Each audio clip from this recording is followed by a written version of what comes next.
ಹಿಂಗಾರು ಮಳೆ. ಪ್ರಕಟಣೆ ಗ್ರಂಥ 14ನೇ ಅಧ್ಯಾಯ 16ನೇ ವಚನ.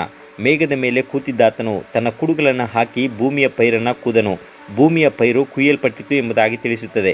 ಈ ವಾಕ್ಯದಲ್ಲಿ ಕ್ರಿಸ್ತನೇ ನಮ್ಮನ್ನು ಮಣ್ಣಿನಿಂದ ಸೃಷ್ಟಿಸಿ ಜೀವಶ್ವಾಸವನ್ನು ನೀಡಿದ ನಮ್ಮ ಸೃಷ್ಟಿಕರ್ತನು ಮತ್ತು ನಮ್ಮ ವಿಮೋಚಕನಾಗಿದ್ದಾನೆ. ಬಿತ್ತಿದ ಗೋಧಿಯನ್ನು ಕುಯ್ಲಿಗೆ ಕೊಂಡೊಯ್ಯುವುದು ಮತ್ತು 1,44,000 ಜನರು ಕ್ರಿಸ್ತನಂತೆ ಗುಣಗಳನ್ನು ಹೊಂದಿಕೊಳ್ಳುವಂತೆ ಮಾಡುವುದು ಯಾವುದೆಂದರೆ ಮಳೆ.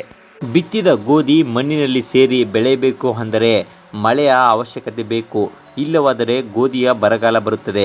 ಹೇಗೆಂದರೆ ಪ್ಯಾಲೆಸ್ಟೈನ್ನಲ್ಲಿ ಮಳೆಗಾಲವು ಸಾಮಾನ್ಯವಾಗಿ ಎಲೆ ಉದುರುವ ಕಾಲದಿಂದ ವಸಂತ ಕಾಲದವರೆಗೆ ಇರುತ್ತದೆ.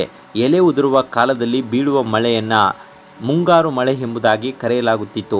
ಅದೇ ರೀತಿಯಲ್ಲಿ ಋತುವಿನ ಕೊನೆಯಲ್ಲಿ ಅಂದರೆ ಅವರ ಹೊಸ ವರ್ಷದ ಆರಂಭದ ಸಮಯದಲ್ಲಿ ಬೀಳುವ ಮಳೆಯನ್ನು ಹಿಂಗಾರು ಮಳೆ ಎಂದು ಕರೆಯಲಾಗುತ್ತಿತ್ತು.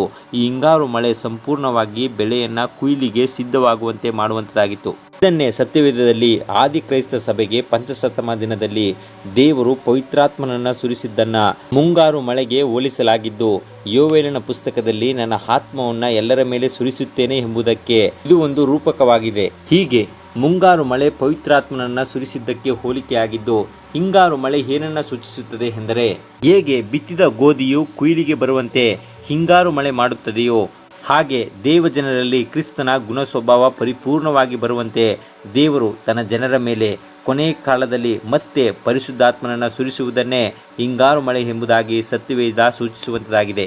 ಈ ಹಿಂಗಾರು ಮಳೆಯ ಅನುಭವ ಸಂಪೂರ್ಣ ಸಭೆಯ ಅನುಭವ ಮಾತ್ರವಲ್ಲದೆ ಇದು ವೈಯಕ್ತಿಕ ಅನುಭವವಾಗಿರುತ್ತದೆ. ಆದುದರಿಂದ ಕ್ರಿಸ್ತನಂಥ ಗುಣ ಸ್ವಭಾವ ನಮ್ಮ ಜೀವಿತದಲ್ಲಿ ಬರಬೇಕಾದರೆ ಈ ಹಿಂಗಾರು ಮತ್ತು ಮುಂಗಾರು ಮಳೆ ಎನ್ನುವಂತಹ ಆತ್ಮನ ಸುರಿಸುವಿಕೆ ನಮಗೆ ಅವಶ್ಯಕವಾಗಿ ಬೇಕಾಗುತ್ತದೆ.